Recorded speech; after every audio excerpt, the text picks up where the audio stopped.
हमारे जो निदेशक तत्व हैं वो आपको पता है कि 36 से लेकर 51 के बीच में दे रखे हैं, अनुच्छेद 36 से लेकर 51। और संविधान में स्पेशल प्रकार से इनका कोई वर्गीकरण नहीं किया गया है। मैंने इनका वर्गीकरण 5 प्रकार से किया है।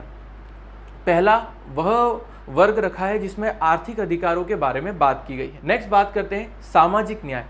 इस प्रकार से 3rd नंबर पे हमने न्याय, शिक्षा और प्रजातंत्र की स्थापना करने वाले निदेशक तत्वों के वर्गीकृत कर दिया है। 5वां प्राचीन स्मारकों से संबंधित है जो 49 होता है, 49 देन अंतर्राष्ट्रीय सिद्धांत के बारे में आर्टिकल 51 के अंतर्गत भी हम इसको पढ़ेंगे। तो ये 5 प्रकार हो जाएंगे। राज्य के नीति निर्देशक तत्वों के तहत हम बात कर रहे हैं भारतीय संविधान का भाग 4। भाग 4 के अंतर्गत अगर हम डिवाइडेशन करते हैं नीति निर्देशक तत्वों का, तो अंतिम डिवाइडेशन के अनुसार अंतर्राष्ट्रीय सिद्धांतों को हमें समझना बाकी था। अंतर्राष्ट्रीय सिद्धांत जो हैं वो किसी भी राज्य के नीति सिद्धांतों के लिए बहुत महत्वपूर्ण हो जाते हैं और इसका विवरण भारतीय संविधान के अनुच्छेद 51 में किया गया है, 51 में। इसमें कहा गया है कि अंतर्राष्ट्रीय शांति के साथ साथ सुरक्षा तथा भारत की विदेश नीति, ये कुछ कीवर्ड हैं, जैसे अंतर्राष्ट्रीय शांति, सुरक्षा, भारत की विदेश नीति, ये बहुत ही टिपिकल वर्ड्स हैं। तो इनके संबंध में तत्वों के बारे में आर्टिकल 51 में डिटेल में कहा गया है। इसके अंतर्गत राज्य अंतर्राष्ट्रीय क्षेत्र में बहुत सारे आदर्शों को प्राप्त करने के लिए कार्यरत काम करेगा।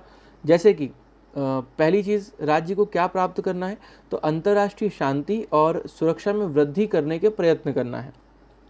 अगर दूसरी बात करें तो राष्ट्रों के बीच में जो न्याय और सम्मानपूर्ण संबंध बनाए रखने की बात होती है, कोई विदेशी राजदूत भारत के किसी राज्य में आएगा तो उसको ससम्मान ट्रीट करना है। अगर हम वो नहीं करते हैं तो हमारे आर्टिकल 51 का जो ट्रीटमेंट है वो ठीक से नहीं हो पाता।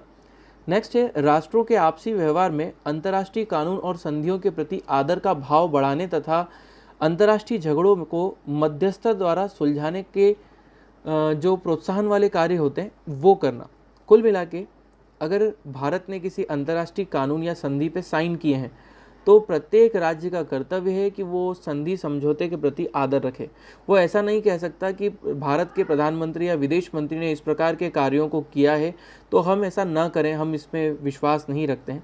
उसे अंतर्राष्ट्रीय कानून और संधियों के प्रति आदर भाव दिखाना होगा राज्य को कुल मिला के।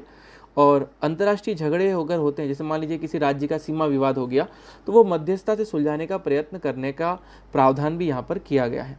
तो इस प्रकार से हमारे ये जो अनुच्छेद हैं ये अंतर्राष्ट्रीय संबंध के बारे में भी स्पष्ट करता है।